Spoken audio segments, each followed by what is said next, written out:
Então, a primeira pergunta que eu queria fazer é o seguinte: eu acho que uma coisa conceitual que para mim foi muito importante é a diferença entre o desfecho clínico e o desfecho substituto.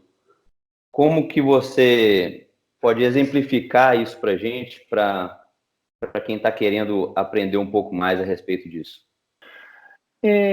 De forma fácil, o que a gente pode dizer é o seguinte: desfecho clínico é aquilo que de fato interessa para o paciente. Então, assim,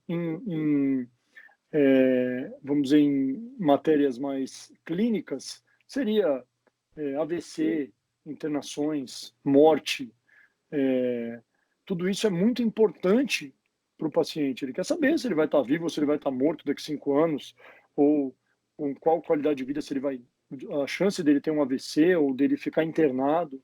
E na ortopedia, talvez a gente não trabalhe tanto com isso, né? Os pacientes não são pacientes que em geral, têm um desfecho dessa magnitude, mas quais seriam os desfechos clínicos, aqueles que de fato importam para os pacientes dentro da ortopedia? Qualidade de vida, função, a pessoa tá vivendo melhor, ela está com, no meu caso, por exemplo, um joelho, ou no seu, uma mão, que está conseguindo ter uma função boa, dor, Sem dor, né?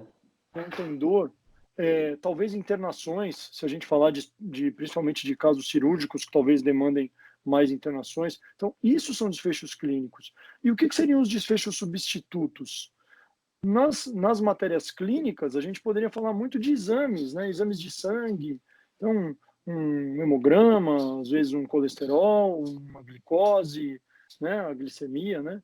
Ou outros marcadores, por exemplo, é, enfim, um índice de massa corporal, tudo isso são desfechos. E o que é o desfecho substituto? É aquele que a gente utiliza, eles não são os que, não é o que de fato importa para o paciente, mas são os que a gente utiliza para falar a respeito de desfechos clínicos, que a gente se utiliza para ver se, então pessoas que têm uma glicose mais alterada, têm uma tendência maior a ter um diabetes, que seria, ou vamos dizer, das complicações relacionadas ao diabetes, então maior risco de AVC, maior risco de uma amputação, e isso sim seria um desfecho clínico. E quando, muitas vezes em estudo, a gente não consegue utilizar os desfechos clínicos e lança mão dos desfechos substitutos.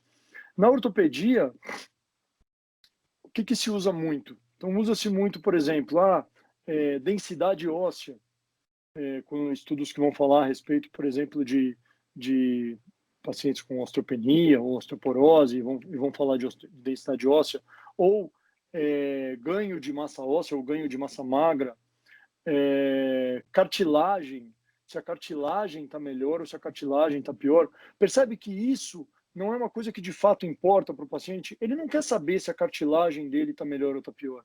Ele quer saber se o joelho dele, se a mão dele, se o ombro dele está melhor ou está pior, se ele está vivendo melhor. E se a cartilagem estiver pior, mas ele estiver melhor, então pouco importa a cartilagem.